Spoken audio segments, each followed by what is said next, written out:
Représentation de Kram et de Newman.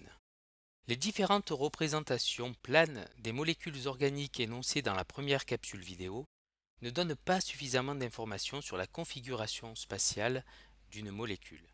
En effet, un atome de carbone échange 4 liaisons covalentes qui se repoussent et qui se répartissent dans l'espace de manière à minimiser l'énergie de la molécule.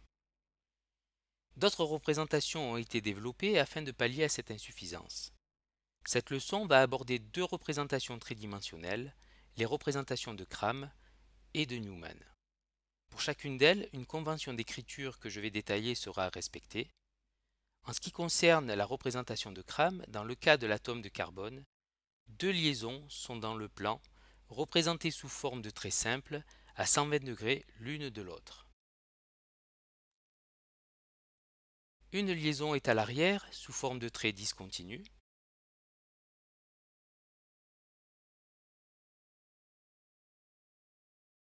Et une liaison est à l'avant sous forme de trait plein.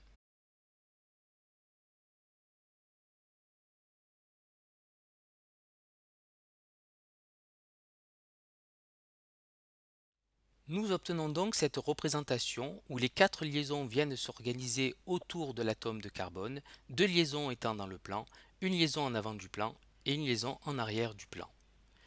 Nous avons choisi l'exemple d'illustration du passage d'une molécule dessinée en perspective à sa représentation de Kram. Dans cet exemple, la molécule de 1-bromopropane est représentée en perspective. Pour représenter cette molécule en représentation de Kram, on effectue une rotation soit vers la droite, soit vers la gauche, et on dessine la molécule correspondante avec les substituants qui se retrouvent en avant et en arrière du plan par rapport à la chaîne carbonée principale dans le plan du tableau. Si on effectue une rotation de 90 degrés vers la droite, les atomes d'hydrogène bleu se retrouvent en avant du plan, alors que les atomes d'hydrogène rouge se retrouvent en arrière du plan.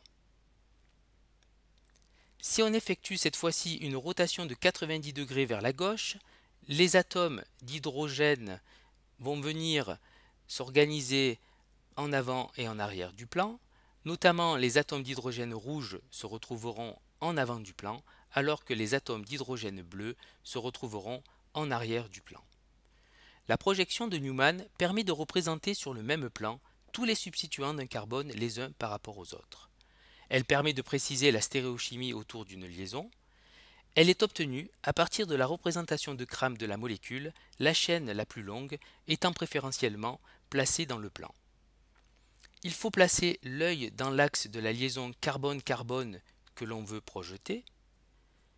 On projette ensuite sur un plan les substituants des deux atomes de carbone étudiés, ces deux atomes de carbone n'étant pas représentés.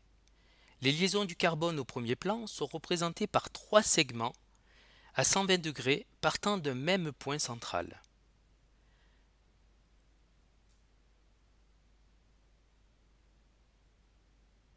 Et le carbone en arrière-plan est représenté par un cercle sur lequel on place les trois liaisons restantes à 120 degrés également. Lorsque la chaîne carbonée principale en rouge qui se trouve dans le plan a une structure en Kram dite en zigzag, on parle d'une projection de Newman décalée. Pour dessiner la représentation de Newman de cette molécule, on regarde dans l'axe de la liaison carbone-carbone considérée et on place les substituants les uns par rapport aux autres, au premier comme au second plan. Au premier plan, le substituant A sera placé à la verticale, le substituant C en avant du plan se trouvera à droite par rapport à A, et le substituant B, qui est en arrière du plan, sera à gauche par rapport à A. Au second plan, le substituant F qui est à l'opposé de A sera donc aussi à la verticale, le substituant E qui est dans le même plan que le substituant C mais dans une direction opposée se retrouvera à droite par rapport à F, et le substituant D qui est dans le même plan que B se retrouvera à gauche par rapport à F. Dessinons maintenant la projection de Newman de la molécule dont la représentation de Kram est appelée en U. Au premier plan, nous aurons donc la même situation que précédemment. Le substituant A sera à la verticale, le substituant C à droite par rapport à A et le substituant B à gauche par rapport à A. Au second plan, le substituant F est dans le même plan que A et la liaison CF sera éclipsée par la liaison CA au premier plan. Il sera donc aussi à la verticale.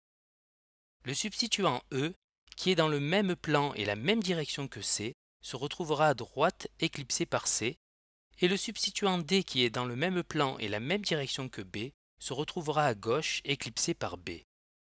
On parle de conformation décalée et éclipsée. Ce sont deux conformères différents de la même molécule.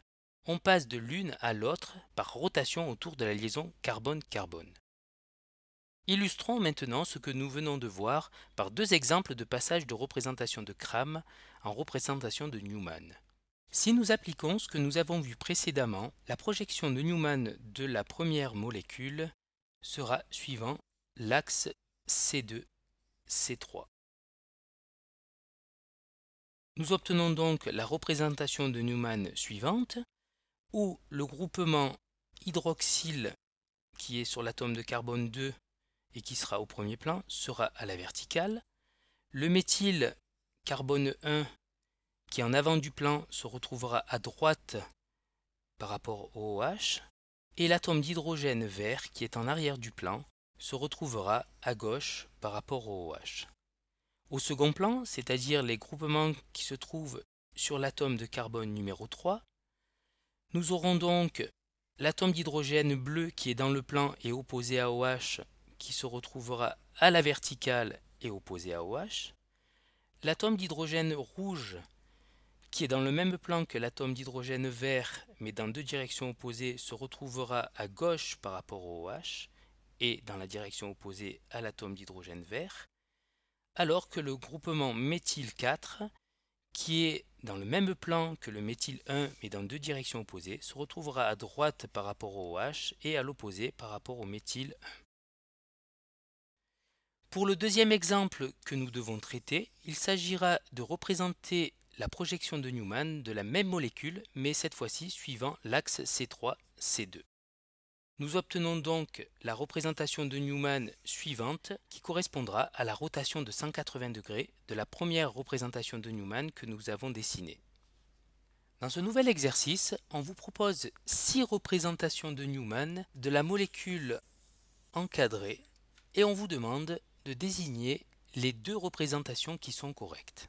En regardant la représentation de Cram de la molécule, on remarque que cette molécule est dans une conformation décalée.